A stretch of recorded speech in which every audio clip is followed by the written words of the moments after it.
Panama, Santo Domingo, Dominican Republic, where was it?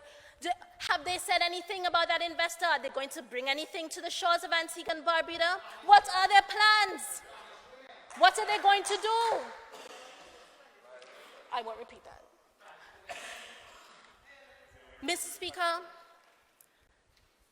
when you sit and you listen to this fluff every year, and you have tangible evidence in front of you like that, you become discredited in the eyes of the public. The people would want not to listen to you anymore, probably not even want to vote for you because you're lying to them. You heard what the good Minister for Tourism spoke about a while ago in his presentation and all the wonderful things that are happening for tourism. Y'all talk about empty ships and, I mean, oh my. Your politics is just getting too cheap. It is getting too cheap. And you're disrespecting the people's intelligence. Our people are smarter than that. They're reading through you. Do better. Mr. Speaker, in addition to that, we've given multiple duty-free concessions on cars for young people across the island, more so than they've ever done. Almost every household has a car or two, and that's because of us.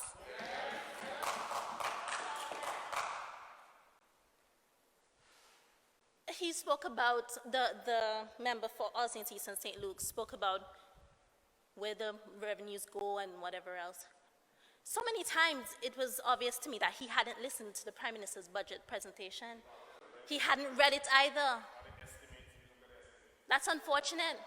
60% of the revenues went into paying salaries and wages and pensions. Paying pensions. Something you're not accustomed to doing. This government, this administration has paid $210 million to Social Security in 8 years, compared to your $60 million in 10 years. Shameful. And yet, you're encouraging the people, our lovely senior citizens, to go out there and picket in sun, and so with y'all. Y'all who are making pappy show of yourselves. It's unfortunate you don't use people like that. You must not use people like that. Yes, Mr. Speaker, they had called them ragtags. Why you want to use them? Don't use the people. Don't insult them. You put nothing in the fund for them, nothing in Social Security, and then now you want to parade them up and down. It's unfair. But you know, they can see through these things, you know. They can see through these things. Mr. Speaker, honestly, when you listen to the opposition, you would see nothing else but failure coming along the way if they were ever to be put back on this side of the House. It's a shame some of the arguments that they're bringing, because, as I said before, the evidence is there. Look at the port. You want me to continue, or is it hurting? Look at the port. $250 million. It's going to be a hub. Look what's going to happen in Barbuda, the port in Barbuda. That's going to be magnificent, member for Barbuda. That is going to be a magnificent addition. We spoke about agriculture.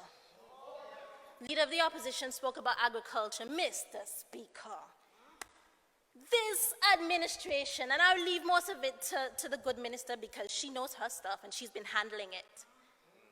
But we've done so much for farmers, so much more than the UPP administration. Just the other day, I will leave the Minister for Agriculture, member for St. Mary's South, to deal with that. But just the other day, Cabinet decided to waive survey fees for the farmers.